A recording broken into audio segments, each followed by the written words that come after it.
আসসালামু আলাইকুম। আমি হাকিম রফিক সরকার। বন্ধুরা, আমার হাতে যে দেখছেন এটি একটি ফুল, এটাকে বলা হয় বক ফুল। এখন আপনারা কোন ভাষায়, কোন এক এক দেশের এক এক ভাষায় কোন নামে চিনেন, কমেন্ট আমাকে জানাবেন। এই বক ফুল ঔষধি গুণে ভরপুর।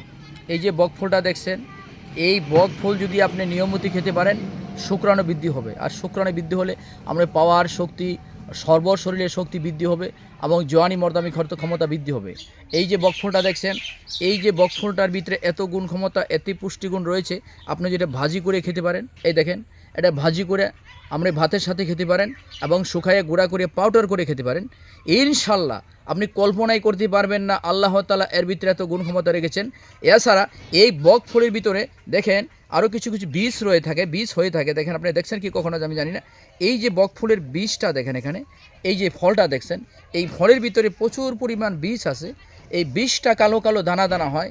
এই বীজটা যদি আপনি মধুর সাথে সেবন করতে পারেন, আপনি এত গুণাগুণের ভিতরে রয়েছে, যাদের শুক্রাণুর জন্য বাচ্চা ধরছে না, আপনি কনসিভ হচ্ছে না, বাচ্চা হচ্ছে না, এবং দেখা যায় ছেলে মেয়ে সমস্যা, দুজন খেতে পারবেন, স্বামী স্ত্রী দুজন খেতে পারবেন।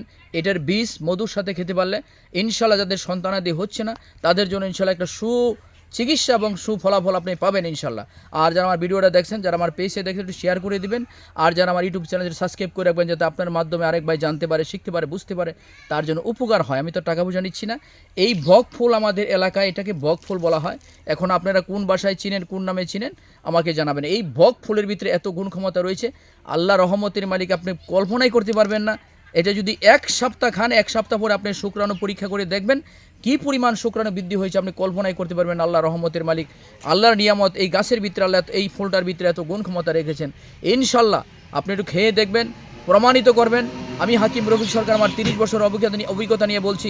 আপনি প্রমাণ করে দেখেন, যাদের শুক্রাণু একবারে শুকাই গেছে, কমে গেছে, আপনার স্বামী স্ত্রী চাহিদা পূর্ণ করতে পারছেন না, শুক্রাণুর কারণে দুর্বল হয়ে যাচ্ছেন, এর জন্য বিশাল উপকারী আল্লাহ রহমতের মালিক। ইনশাল্লাহ আপনি কল্পনাই করতে পারবেন না এর ভিতরে এত শুক্রাণু বৃদ্ধি হয়। আপনি একটু চেক আপ করে দেখবেন এক সপ্তাহ খাওয়ার পরে, তাইলেই বুঝতে পারবেন। আর এই বীজ যদি আপনি গুঁড়া করে খেতে পারেন, এটা তো তুলনাই হয় না। এই বীজের ভিতরে যে পাওয়ার রয়েছে, এটা যদি মধুর সাথে আপনি সেবন করতে পারেন, আল্লাহ রহমতের মালিক আজীবন স্মরণ করবেন। ইনশাল্লাহ আপনি খেয়ে দেখবেন এই শুক্রাণুর বৃদ্ধি হয় কেমনে এবং পাওয়ার শক্তি কেমনে বৃদ্ধি হয়। এই গাছের মাধ্যমে আল্লাহ তাআলা দিয়েছে সেবা। আল্লাহ রহমতের মালিক। যারা আমার ভিডিওটা দেখছেন, আমি এই বলে শেষ করছি। আসসালামু আলাইকুম ওয়া রাহমাতুল্লাহি ওয়া বারাকাতুহু।